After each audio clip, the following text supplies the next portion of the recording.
Monday mornings with Matt and Kevin.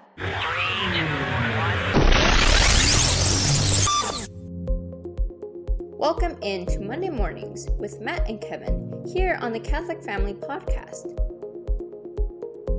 These two will debate real-life issues from a Catholic perspective every Monday at 9 Eastern. Topics that come up around the dinner table will be given the truth treatment with no punches held and no falsehood left standing. Sit back, relax, grab your cup of coffee, and enjoy the show. Here are your hosts, Matt and Kevin. Good morning, everyone. Thank you for tuning in to Monday Mornings with Matt and Kevin here on the Catholic Family Podcast. I hope your Lent has been penitential, reflective, prayerful, and that you formed some good new habits to carry on over with you into the very soon approaching Easter season. So Kevin, as you all may know, is still taking some time off, but I am here today, not alone, but with Anthony.olenski. And he is here with me today really just to tell a story, a really fascinating one, from dabbling in the occult to the Novus Ordo, to time in the military, and now all the way to Sedevacantism. So, Anthony, really nice to have you on the show with me today. Matt, thank you so much. And as our Blessed Lady would have it, on the eve of her Annunciation, her fiat to our Blessed Lord, I have none other than my Lady Częstochowa, our Blessed Lady Częstochowa coffee mug, as we say in Polish, Matka Boska Częstochowska. And the common theme kind of in my whole story is that it's no exaggeration to say that our Blessed Lady literally had to go quite literally to the ends of the earth, as I'll explain, to get her son and to bring me back. So I guess I'll kind of lead off by saying, by the time I was 8 years old, having grown up in a lukewarm Catholic family, the motto was JP2 knows all, and he was the mascot coming from a Polish Catholic family. Mm-hmm. They did the best they could trying to give me answers and offer explanations for the faith, but I was still not satisfied. So by the time I was 8 years old, I was up to my eyeballs in the paranormal. I had seen the show Ghost Hunters for the first time.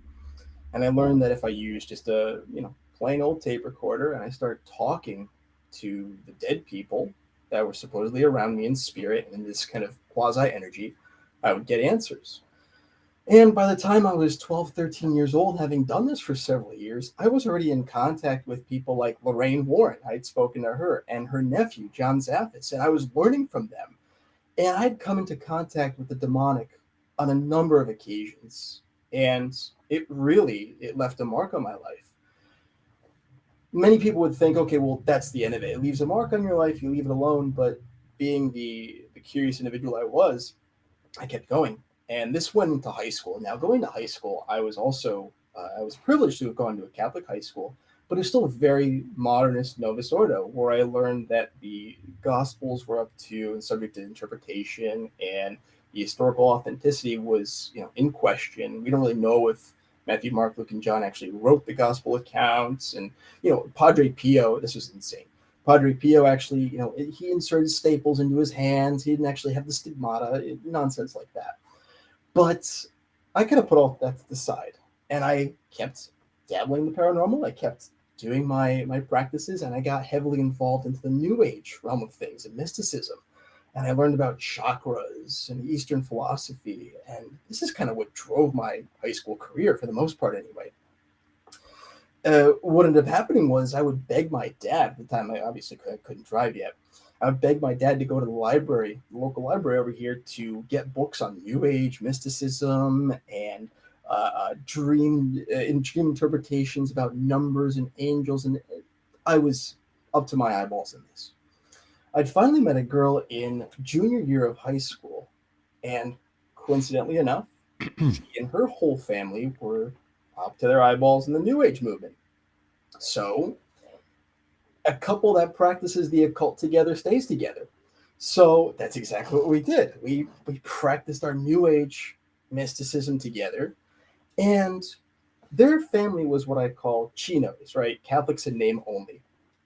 And I was invited to her brother's confirmation, and she, at the very end of all the festivities, asked me a very interesting question. She asked me, do you think as an adult you'll ever go back to church? Because at this point, I been going to mass just to kind of placate my family, and it was just something to do. My grandfather would take me, and we would go get candy after whatever. And I said to her straight up, I said, well, no, because the church is man-made, and everything that it teaches is man-made, and it's fake. And this right here, this mysticism, this paranormal dabbling, this new age philosophy, that's what's really real. That's what always gave me the concrete answers. I'm never going back to church.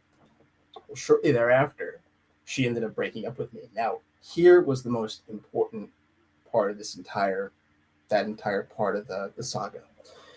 That night when she broke up with me, I was in the basement in my home having this private conversation. And after she hung up the phone, it had to have been the Holy Ghost.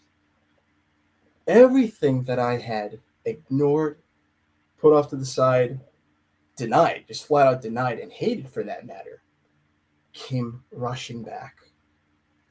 And it was in that moment I felt the presence of our Heavenly Father.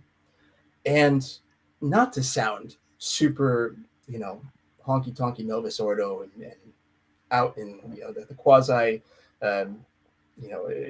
Andromeda galaxy out there, and so far as spiritualism goes, but I heard deep in my heart, my son, welcome home.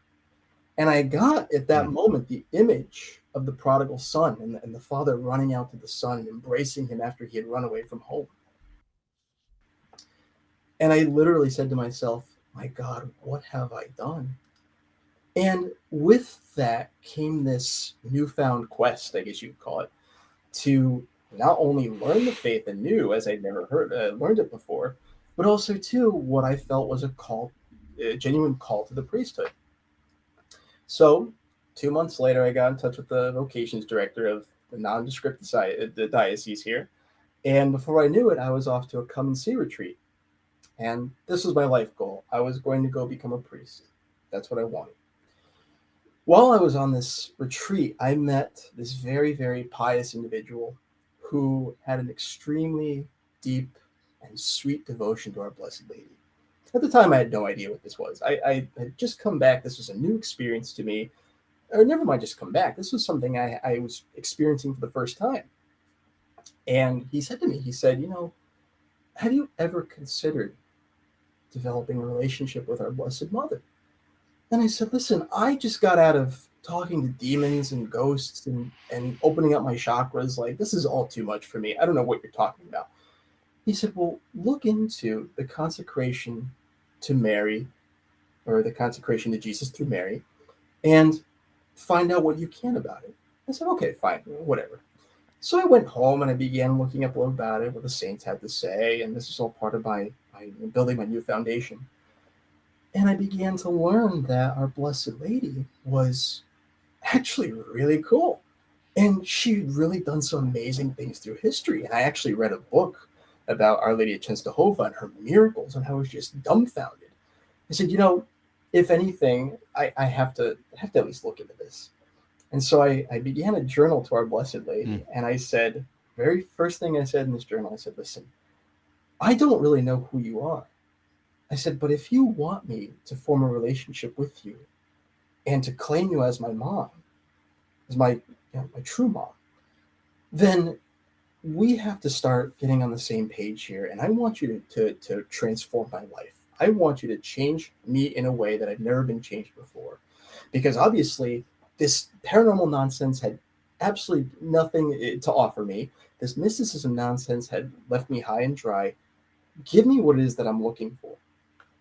Well, shortly thereafter, I began reading more and more about the consecration of Jesus through Mary. And my great aunt, who lived right up the street, was very near and dear to my grandfather and I. And I got very, very involved in the Novus Ordo. I was teaching. I was playing music for masses.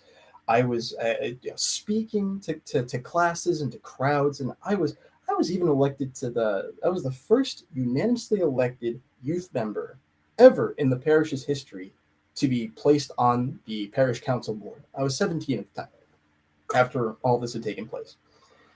And I began reading about consecration to Jesus through Mary. And one day I lamented to my great aunt after my grandfather and I had gone to mass. I said, I don't understand how these people can't love their faith. you see people show up in shorts and t-shirt and football jerseys, and what is going on? And she said, aha, what are you doing tomorrow? I said, well, it's summer break. I'm really not doing much of anything. She goes, come over and I'll explain it to you. So, wow, this is weird, but I've got nothing to lose. Let's, I'm on this new quest. Let's go ahead and see what she has to offer. And so I get to the home, I go to her house, and she has stacks upon stacks of the Octavia intervention and Vatican II as counterfeit Catholicism by the Radecki brothers, and St. Louis Marie de Montfort. And I said, what is going on? And 4 hours later, she explained to me how they invalidated the Mass and how, John the 23rd lost the papacy, and how the following popes were all anti-popes, and how Vatican II was a false council. And I didn't know what to think. I didn't have the slightest clue. And she said to me, what are you doing on the 15th? It was the Assumption of Our Blessed Lady. And I said, again, it's summer. I'm not doing anything. She goes, have you ever heard of the consecration of Jesus through Mary? I said, well, I'm getting ready to do it on the 15th. She said, how would you like to do it in front of the heavenly, like the courts of heavenly angels and the Blessed Sacrament? I said, well, I could go right down the street to the Novus Ordo parish and do that. At the time, I didn't know the term Novus Ordo. She said, no, I'm going to take you to our chapel. And so she took me to Our Lady of the Rosary in Monroe, where His Grace, His Excellency, Bishop McKenna, God rest his soul, he's gone off to his eternal reward, was former pastor. And she said, I'm going to show you what Mass actually is. And so I go in, and there's just this air of reverence. And I had never seen anything like it before, ever. And Father Rodriguez, a very holy, very pious priest, comes out and begins to offer Mass. And when I tell you, it was like I was watching an apostle for the first time. And I was just flabbergasted. I was taken aback by it. Because at this point, I was flamboyantly invested into the Novus Ordo. And now here, all of a sudden, I'm seeing the total opposite. I'm seeing what was given to us by Christ himself here in front of me. I had no idea what to think. So after Mass, she goes, you're going to perform your consecration in front of the Blessed Sacrament, and then you're going to go talk to Father. I said, okay. So Father comes out. He witnesses my consecration, gives me a special blessing. I was like, ooh, Latin. Oh, I've never heard this before. Wow. And I went to the back to go speak with him. And I said to him, I said, Father, I had just been on this long journey coming to Christ through Our Blessed Lady. And I don't know what to think. I know something's wrong, but I don't know what to think. Now, the cherry on the sundae was 3 days later, I was leaving for the Novus Ordo Seminary to start my seminary formation. And he said to me, he goes, well, then, if you know something's wrong, why are you still going? And I said, well, Father, that's the thing. I know something is wrong, but I just don't know what. And he basically said to me, okay, well, when you figure it out, come back and we'll talk about it. I said, okay, fair enough. I didn't have any plans to, because this was my life as far as I was concerned. From day one in this nondescript seminary in a nondescript diocese, there were red flags going off in my head, just having experienced that Mass, that beautiful Tridentine Mass for the first time. I didn't really think much of it. I thought, I'm pretty traumatized by everything, and this is all very new, so it's just probably the shock of everything. And I remember being introduced to our dogmatic theology class. And I remember reading from documents like Lumen Gentium and Sacrosanctum Concilium. And this was the bread and butter. The Vatican II documents were our bread and butter. And how the Catholic Church, or rather the Church of Christ, subsists within the Catholic Church. And how, every religion and every thought system and every philosophy has a slice of the pie of truth. But, us Catholics, we have the full pie of truth. And I thought to myself, okay, well, what I was just introduced to on the Feast of the Assumption was basically, nutcase talk. And I guess this is what we really believe. Again, still being kind of new to all this. I said, okay, well, I'm going to adopt this as my standard. And I just threw myself in the Novus Ordo. There wasn't time to think about liturgy and tradition, because Francis was coming to this nondescript city, and it was Francis Camelot with his knights in shining armor. And I brushed elbows with every single one of them, and I shook their hands, and I brushed elbows with Francis, and I was the biggest fangirl. And I say that not taking it lightly. I was the biggest fangirl. I was the biggest defender at that point of Francis and Vatican II. And I'd pushed everything I'd experienced off to the side. Now, coming off of that high later that year, my Latin teacher invited a friend of mine and also myself to chant the propers for the Latin Mass down the street, which was being offered. It was an indult Mass. And I thought to myself, ugh, like, am I going to listen to the same thing again about how, the Novus Ordo is invalid and be thrown into this chaos all over again? And then he said to me, well, the priests offered to cook us a pancake breakfast after the fact. And so, after fasting on bread and water for 3 days and praying very piously, I made the spiritual decision to go and chant the propers. I heard pancake breakfast, and that was it. And so we went, and I thought to myself, seeing this anew again, okay, like, it's great and everything, but, I don't like think anything of it. And this was kind of the mentality I developed through the rest of my seminary track. I was a Francis fangirl, and great. The Latin Mass was there. It was an option, but whatever. Sure. But again, in the back of my mind was always that 4-hour conversation, that 4-hour lecturing from my great aunt at the time. And then seeing what I saw at Our Lady of the Rosary just stayed with me. It was always in the back of my mind. I thought about it every single day. Finally, in the midst of the confusion with trying to reconcile the Latin Mass with the Novus Ordo, with, I'm not really sure what to think about it all, the Archbishop spoke to us, because actually, funny enough, this was kind of a common theme through all the seminary's minds, and this is sort of in the air of the seminary, was this idea of, well, what do we do with the traditional Latin Mass, and how do we sort of beautifully reconcile what we have now? Because we're sons of Vatican II. We're supposed to be learning how to celebrate the Novus Ordo, or the ordinary form, as they called it, ordinary versus extraordinary form. And a seminarian one night, as the Archbishop was addressing us, asked that very question. Your Excellency, can we have the Latin Mass celebrated here? And we called it the Latin Mass at the time, because not only was there the stigma toward it, but also, too, there was this sort of mentality of being, as horrible as it was, a closeted trad.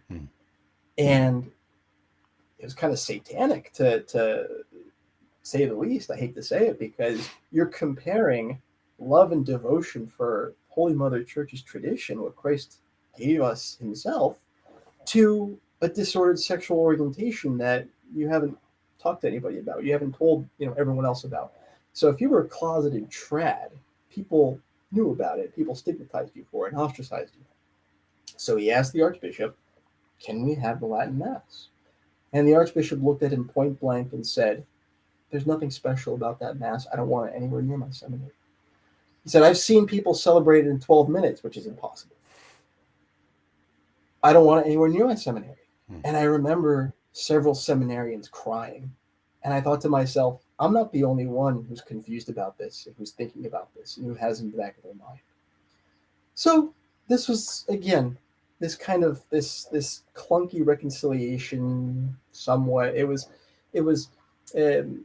how do you say, it was somehow synthesized but not totally reconciled mentality that I had toward Latin Mass, as it were. And I just kind of lived with it through my seminary career. Finally, what ended up happening was I had too many questions about, not even just the Mass. I had questions about my vocation. I had questions about true masculinity and what that meant in the Catholic context. And so I realized that even though I was knee-deep teaching and speaking and debating and having these apologetic discussions with Protestants and everything, I realized I had to put this to the side, and I had to take a step away from the seminary because I was just too confused, and I didn't want to keep going with that. So leaving, I still taught. I still spoke to crowds. I was very much sought after in that fact. And while I was doing all of this and still trying to reconcile Latin Mass with this, with that, I became very much a cafeteria Catholic. So I went from paranormal to lukewarm to cafeteria Catholic, after leaving the Novus Ordo Seminary, being a seminary and discerning the priesthood. And I said to myself, well, this is a nice spot to be in. I have my cozy little Latin Mass in my little corner of Catholicism. And, okay, well, Francis can say whatever he wants. And yeah, sure. All the popes legitimate, whatever, they're teaching. Okay, great. Faith and tradition, hermeneutic of continuity. And I loved my little corner. I was very comfortable in my little corner. And I began looking back at the Novus Ordo because I was attending the Latin Mass, as it were, regularly, and I began making comparisons. And that's when I began to do my reading. And Vatican II spoke of, and the papal claimants thereafter spoke of this hermeneutic of continuity between the Latin Mass and the Novus Ordo, and how the Novus Ordo, in quote-unquote true Catholic tradition, was a development in apostolic tradition in the same spirit, the hermeneutic of continuity. And I thought to myself, after, again, cozily setting into my little Catholic corner of the Latin Mass and tradition, I thought to myself, well, it doesn't make a whole lot of sense. The inventor of the 16th generation of a smartphone wouldn't say, well, let's go back to the original model because that's the way they did it. And this is what we're going to have. We're going to go back to the roots, and this is what they had, and this is how the apostles did it. I thought to myself, that doesn't make any sense. Hermeneutic of continuity, you're retrograding back to something that never existed. So I began to do my research. And I found out that this isn't the way the apostles actually worshipped. And this is not what the church actually taught insofar as the Novus Ordo was concerned. And so that made me cling to the Latin Mass ever more. I was still of the mentality, again, coming from the seminary, that it was impossible for the church to defect as a whole. And the last 6 popes were all legitimate popes, no matter how much they chopped up the faith and spewed heresy, they were still legitimate. This is what I believe. So I stayed on that boat for as long as I could, until finally I said, again, I'm confused. I'm going to go join the army. So I went down in Sonia, and I picked a job I thought was cool that would make me manly, because, again, that was one of the reasons I left the seminary. I was confused about my vocation, confused about true masculinity. And I became an Army combat medic, still taking this search with me. While I was stationed in Hawaii, none other than Hawaii, I got a roommate who was also at the time lukewarm Catholic. And I said, great, here's someone I can corrupt. I can bring to my little corner of traditional Catholicism with me. And my Latin Mass and, FSSP and, the Institute. And, we could talk about that. And we began praying the rosary every night in our search for truth. And we were attending the Novus Ordo on post together. And there was just a lot of nonsense going on at the church. And that once again spurred the reminder in my mind of why I clung to my little traditional corner. It was just crazy. It was just absolute cultural Hawaiian irreconcilable nonsense, to say the least, and to not sugarcoat it. And we found out there was actually a Latin Mass parish in Honolulu. And we said, well, what are we doing here? Let's go. So we felt like little rebels, because all of a sudden we kind of broke away from this community that we had and kumbaya and everything. And we were now attending Latin Mass just the way we wanted it. And while we were there, I once again got extremely involved in the parish. I was playing music for all the propers, and I was chanting in the choir. And this was nice. I was comfortable. I was satisfied with it. Then the SSPX mission started coming out to the island. And I said, well, I wonder what that's all about, because I'd heard about it and I had, attended Mass there. But I was like, what's the big deal? And I began reading about Archbishop Lefebvre and his whole conundrum with Rome at the time, and how he never really gave a solid answer as to whether or not, the Pope has lost his office, or if he's, just crazy, but he still has some sort of legitimate holding in the church. And I began reading a lot about that. And that led me to Dr. Taylor Marshall's book, Infiltration. And that really, we talk about accelerating my quest. That put me on the fast track, Because again, I saw things unfold. His book uh, fell succinctly into what I had researched at that time. I was reading things like De Romano Pontifici, the Quo Primum. Um, at the time, I was also reading De Defectibus, trying to understand what happened to the consecration and the Mass, and this kind of fell in perfectly. And I saw a layout for what the infiltrators had done. And I was like, well, this makes sense now. There's none of this hermeneutic of continuity. Scratch that. Scrap the whole idea of, oh, well, everyone else has a slice of the truth, but we have the full truth. And I went straight SSPX. I gave up going to the parish. I stopped doing what I was doing. I went straight SSPX. So once a month, I would attend my SSPX Mass, my Latin Mass up there. And I felt like even more of a rebel because now I had a corner within that corner of traditional Catholicism. And I was like, ooh, look at me. Ooh, wow. Here I am on the stairway to heaven, right? And as I began attending more and more of these Masses, I realized that the priest who was offering it was very intelligent. And so I would begin peppering him with questions afterward about the legitimacy of the current pontiffs, what modernism is, because I never received an answer of what modernism is because I was up to my eyeballs in it. I had no idea. And he told me something very interesting. He said, well, the Pope can't be a heretic because the church has not declared him so. And until he becomes a publicly declared heretic, he still retains his office. And I was like, so wait a minute.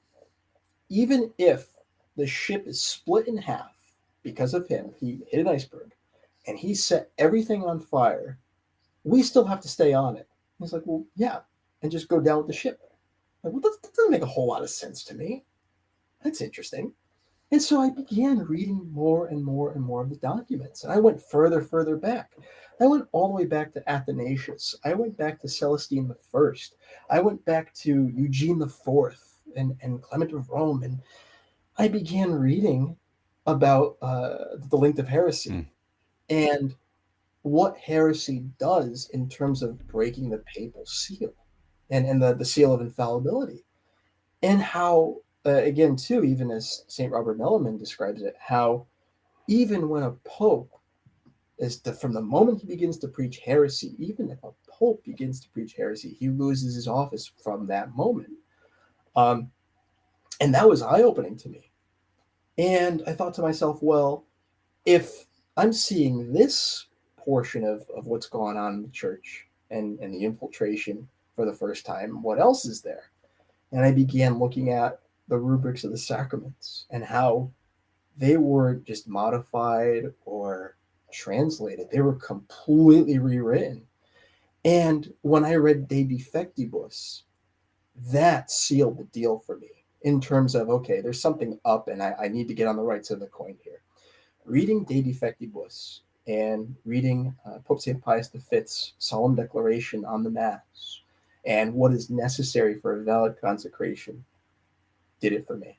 Because I had seen, in comparison in light of what he declared, what a divergence the Novus Ordo is. And if a pope could not only condone that, but also, two, include other heretics to write it and then promulgate it to the entire world, how does that not constitute loss of office? And to then, on top of it, oversee and approve the teachings of an entire council, which was peppered with errors. I really had a crisis. And I said, I can't reconcile this with where I've just come from. Trying to be this recognize and resist Catholic of, okay, well, I see that he's setting everything on fire, but, yeah, maybe he's still a pope some way, somehow. It became irreconcilable. Then from there on, the scales just fell off of my eyes. And I saw how Francis at the Amazonian Synod condoned the worshipping of the pagan idols, of the Pachamama idols, and how JP2 called together the Assisi Prayer Conference, and how he allowed all these different leaders of the religions, the quote-unquote religions of the world, to burn incense to their pagan gods, and how he said this is not only a good thing, we, according to the Vatican Council, Second Vatican Council, need to follow suit in order to be good Catholics. And I said to myself, the inevitable has finally come to pass. I can't ignore this anymore. And from then on, as the scales continue to fall off my eyes, my heart rested. And I said, I can't ignore this anymore. So, again, as Our Lady, as she does beautifully and as she continues to do, Our Lady came and got me. Toward the end of my Army career, after experiencing this entire roller coaster ride to tradition, she finally performed the last miracle that I needed to get home in time. And she, only by her mercy and only by her clemency, afforded me the opportunity to take an internship through the Army to get home sooner. And as all of this was kind of falling into place, I said, my lady, if you get me home, the first thing I'm going to do is I'm going to go back to where it all began. I'm going back to Our Lady, to your chapel, to Our Lady of the Rosary Chapel. And I, once again, on my knees, will give myself back over to you and rededicate my sonship. After having studied all of this and gone headlong into this heresy and being such a faithless sinner, I am going to get back on my knees and rededicate my sonship to you. As soon as I got the approval, which was nearly impossible, it was a unit-wide shakeup for me. I had to fight in 06 and military grade 06 colonel to get it. And finally it was a whole shakeup, and by her grace, by her miracle, I got it. The next morning, after getting home late that Friday, funny enough, it was actually the eve of the Saturday within the octave of Pentecost, I got up early and I went to Our Lady's chapel, shaking like a leaf because I had no idea what to expect. And in that moment, in that same time, I felt exactly what I had felt 8 or 9 years ago in my basement, breaking up with the girl I used to practice New Age with. That same sense of, my son, you are finally home. Welcome home. And it was then that I felt Our Lady's embrace. And it was at that moment that I never looked back.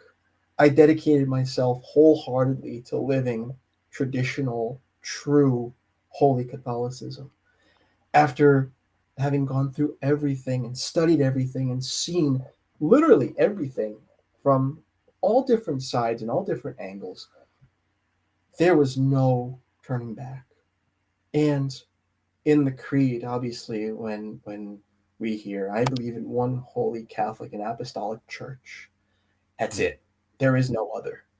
And for me, that coming home, so to speak, that was it. It sealed the deal, and that marked for me my new, I guess, identity, if you will, as being, for the first time, and I can actually say, a truly dedicated son to our Father in heaven through our Blessed Lady and of Holy Mother Church. And my fiance, my now fiance, her name is Catherine. She has been the greatest treasure and the greatest blessing from Almighty God, because she and I are so dedicated to not only obviously spreading tradition, but also to learning as much as we possibly can, because we're both relatively new. Sure. And the more and more we challenge each other and we learn more about that, the closer and closer we grow to Christ. And for me, it's transformed everything and it's changed my entire life. So yeah, it's kind of the roller coaster. That is such a powerful and very impactful story. There's so much, to unpack with that. And I'm sure if we could have people ask you a million questions, I'm sure that we would have 1,000,001 questions with sharing that. A few points that I was hoping you could maybe touch on a bit as you kind of went through your story, and from the very beginning to the very end, a lot resonated with me and a lot mirrored a lot of what I experienced and worked through. But I was hoping you can kind of touch upon a little bit, because I knew other people too who, they were very pious men who had this very very deep love of tradition. They wanted to read the early councils. They wanted to study Trent. They wanted to read Denzinger. They wanted to pray the rosary. They wanted to exclusively attend the Latin Mass. And they thought that they could go into seminary and be kind of that, if you can call it that, right wing of the church. And they found when they were there that, this really isn't going to work. I can't be the quote unquote trad that I want to be in this conciliar seminary. So maybe you can talk a little bit about, did you feel you had to hide a lot of what you wanted to be, and how did you approach the bishop at the time and tell him, like, I've got to get out? How did that kind of come together? It's not an exaggeration to say that I've seen good holy men, just as you've said, suffer because of this in silence at the hands of either their pastor, or at the hands of faculty, or at the hands of other fellow seminarians, for harboring this love for the tradition of Holy Mother Church. That only came up in secret, and that only came up behind closed doors, which was so awful. I hate to say it, but there is a certain satanic air to that, but finally what it came down to for me was I had thrown myself so headlong into the Novus Ordo, and I was so, for better or for worse, approved by the faculty, by my formators at the time. They were surprised, yet they understood when I said I wanted to leave. I didn't mention so much anything about wanting to study tradition or do this or do that, and so far as that vein of thought went, because I knew what it would be received as, first of all. Second of all, I wasn't as dedicated at the time to really studying that. So they were surprised, but they weren't. But they were very supportive of it, and they were very understanding. Now, one thing that the bishop did ask me was, "What do you think we could change here?" And I said, there are many men here. Funny enough, I'm glad you asked the question. There are many men here who have an appreciation for Holy Mother Church's tradition, for the paradidomai, right? For the handing on of traditio of Christ in his entirety to present day. And I said, there are very many people who are hostile toward that. I think that needs to change. I didn't realize at the time what I was actually saying and how that would sort of be brought to fruition. But yeah, that's what I said to them. And that's kind of where I left my piece insofar as that went. Yeah, and I think from the very beginning to the end, you read all these quotes from the saints who talk about what you read Saint Louis de Montfort. What happens when you devote yourself to Our Lady. It's like sometimes no matter how far we might fall or what we might dabble in or what we might catapult our lives into, all we need is that little sliver of hanging on to her, that she really doesn't let go. And she as mother, that title of hers that she possesses, first and foremost, is just mother. She holds on to her children. And I was maybe hoping too, I'm not sure if how much you want to dig into this, but earlier on you were talking about dabbling into the occult, and it seems to be a very common thing, especially in this day and age. It's always been a thing. Obviously, it's always been something that people have practiced, but it seems to be more and more people are turning to the occult rather than religion. So what would you say maybe really attracted you to it? And are there any things that you experienced when you were living the sort of life that maybe frightened you or scared you? Or did you have an experience that really maybe opened your eyes to this demonic world by any chance? Absolutely. And I've actually spoken to people about this, both in like a crowd setting or an audience type setting, and also one-on-one. They were never given answers. And whatever little answers they were given seemed too juridical. In other words, they thought it was too much about law and about rules and about sticking to this and that. And, well, what's the point of following a faith if I have to play by all these rules when I could just be spiritual? And there's very much this common theme of relationship without religion, or even better, I'm spiritual, but I'm not religious. That appealed to many people because of lack of restrictions and immediate response and intellectual satisfaction for their curiosity when they were dabbling in the paranormal or the occult or what have you. Now, that being said, for me, one of the most terrifying moments of my sort of dabbling I was in sixth grade. I tell this story to people, but I was in sixth grade. I was 13 years old, very deep into this. And my mom had gone next door to take care of our neighbor, our elderly neighbor, and I was home alone. And up until this point, I had been again dabbling and performing my practices, whatever. But nothing had really happened. And this one particular morning, I was filled all of a sudden with this sense of dread for no reason. And our home is actually somewhat small. The kitchen and living room are one space. And I went to go stand in the corner of our kitchen because I felt just this dread and I couldn't have my back exposed. And I went to go stand in the corner of the kitchen. And as I was standing in the corner of the kitchen, looking at the TV in the living room, I had these goosebumps go up both my arms. And I thought to myself, something is going to happen. And all of a sudden, a black, solid figure, as you and I are, comes walking into the living room from my hallway and just stops in the middle of my living room. It was solid black, a person, it looked like a person, just like you and I. And I was terrified. And I ran out of the room. Now, keep in mind, I should have said this too. This was in the middle of December. It was cold outside. And I was in my boxers and a t-shirt. I'm 13 years old. I ran outside and I waited in the shivering cold for my mom to get back. And through tears, I relayed to her what had gone on. Now, fast forward 2 years connected to this. I had wondered what this was. And I even contacted, unfortunately, very nonsensically so and very foolishly so.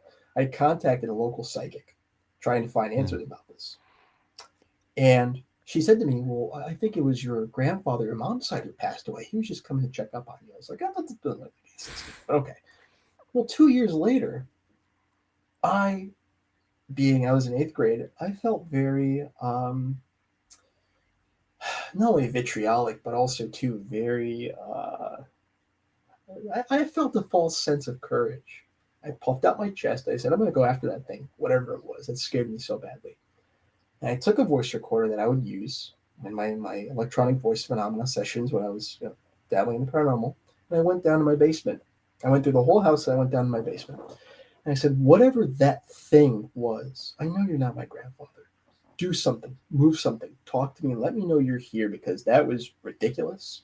And I'm not afraid of you. And Matt, when I tell you, I had earbuds in my ears listening in real time.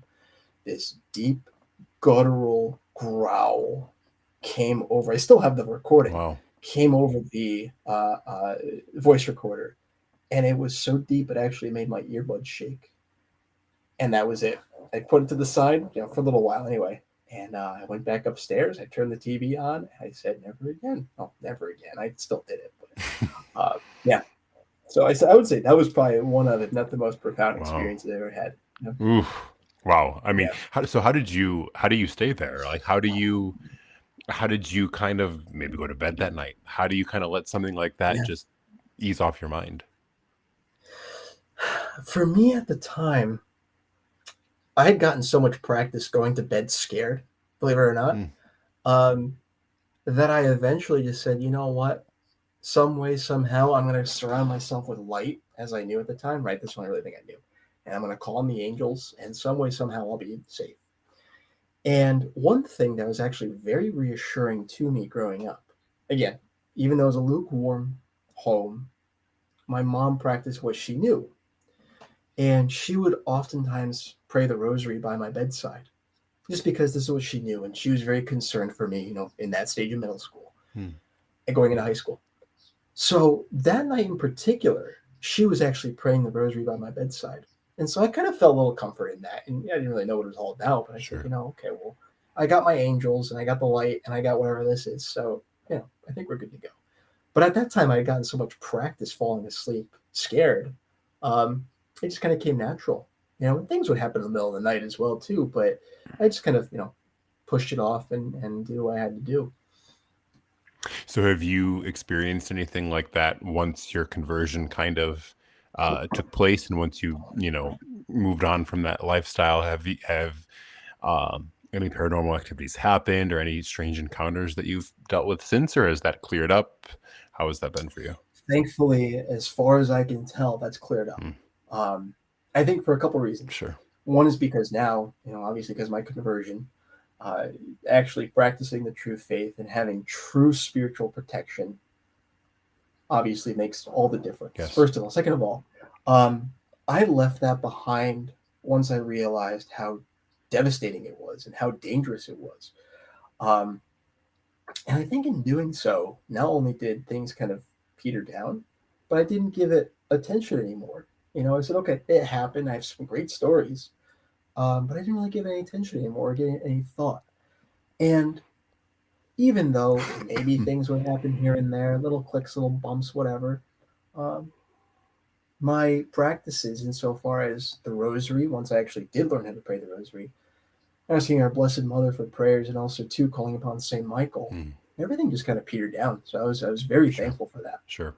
It really, it goes to show us how we are really living constantly in spiritual battle. And, we say that when we pray the Saint Michael prayer, but having those sacramentals, as you said, holy water, praying the rosary, if you have a blessed scapular or, miraculous medal, anything, we really invoke the saints and we invoke the Blessed Mother and we invoke the angels to really provide that protection to us. And they do heed their call. Another point that I wanted to make as you were kind of really going through your story, which I very much related to, was the deeper you dive into your faith and the deeper that you really kind of realize that I need to be, in order to be Catholic, I need to be a traditional Catholic. And you make your way from kind of like that indult area, that Institute of Christ the King, the FSSP, and then you feel like you're really super ultra trad when you kind of go with the SSPX, and then you as you study more and more, you realize, well, hey, a lot of these things that are going on are actually really not Catholic, and you kind of gear a bit back towards the Novus Ordo, because you do see in there that there is that acknowledgement what a Catholic would do, right? You follow the man you call the Pope, you cling to the councils, especially the Vatican II, that has, if this is a true ecumenical council, then I have to believe it and I have to profess it and I have to, study it and live by it. So you kind of make that switch, where you realize, like, well, hey, a lot of the points that the Novus Ordo crowd has that I fled and ran away from, a lot of them are actually Catholic, in the sense that they do have this, maybe false, but this understanding of, I follow the magisterium of the man I call the Pope. It's safe. I listen to the councils. And so it sounded kind of like you experienced that as well, right? Where you mentioned recognize and resist a bit, where you begin to study, like, this really doesn't show up in any magisterial document. Anything you want to say on that as well? Yeah, absolutely. Sure. And there's this sense of, once you actually do become Sedevacantists, you're no longer Catholic, right? You are now Protestant. Yeah, of course. You are now schismatic. You as actually funny enough, a couple of days ago, my mom and I were having this conversation. You are now part of a cult. Yes, of course. Because you don't follow the Pope and you don't listen to the Church. Once you actually, again, this is why making distinctions is so important. Nobody knows how to make them anymore. Once you actually understand the true position and understand what the Church truly actually teaches from her own divine mouth, from her Savior, through the keys of Peter given to us, it makes total sense. It's not, oh, I don't follow the Pope. It's, of course, I love the papacy. I adore the papacy. But there's also papal infallibility, which is a seal given to us by Christ, who gave us the keys associated with that papacy. And if someone who happens to be Pope breaks the seal through heresy, that office is immediately lost. It's de facto, by the nature of the office itself. It's intrinsic to the office. So there's oftentimes, and also too, even when I unfortunately broke the news to a lot of my recognize and resist friends, there was this sense of almost like a death in the family. Like, oh, he's not one of us anymore. When you actually understand what it is, there's nothing more Catholic. And there have been times through history, and this also really opened up my mind and really kind of helped the scales fall off my eyes. There have been times in history where anti-popes have taken the throne, have claimed to be the legitimate successor to Peter. And even during the Arian heresy, during the obviously the struggle with the Gnostics, 95% of the church had fallen into the heresy, including the bishops. And it was really Celestine who made definitive solemn declarations as a true pope and was able to sort of provide the antidote to this. And again, too, even during the Protestant revolt. So if this has happened in the church before, why is this age anything new? This is not some springtime in the Catholic Church since Vatican II, right? Oh, springtime, where 70,000 priests and religious left the church. And every year you have a massive percentage of so-called Catholics who just renege and revoke their faith and renounce everything they were brought up with. This is not a springtime. This is an eternal winter. And this is not the church. But again, too, it takes that true understanding past. Once you get to recognize and resist, you reach the landmark, but then keep going, and then you'll find the X that marks the spot. Then you'll find the treasure. So I think that's what makes the difference. There was, kind of like you said, there was this, I listened to her interview. She's a CMRI nun, and she kind of said she had a caller at one point who said, I don't know if I really want to convert to Sedevacantism. And Sister's answer was, well, we're Catholics. Sedevacantism is a theological position. And, it's true because, Novus Ordo Watch made this point. Mario made this point in one of his podcasts forever ago now, and it stuck with me. If you want to find one group of people who profess, believe, and adhere to, and accept all that Catholics believed when Pius XII was Pope, it's Sedevacantists. No other group can actually say that.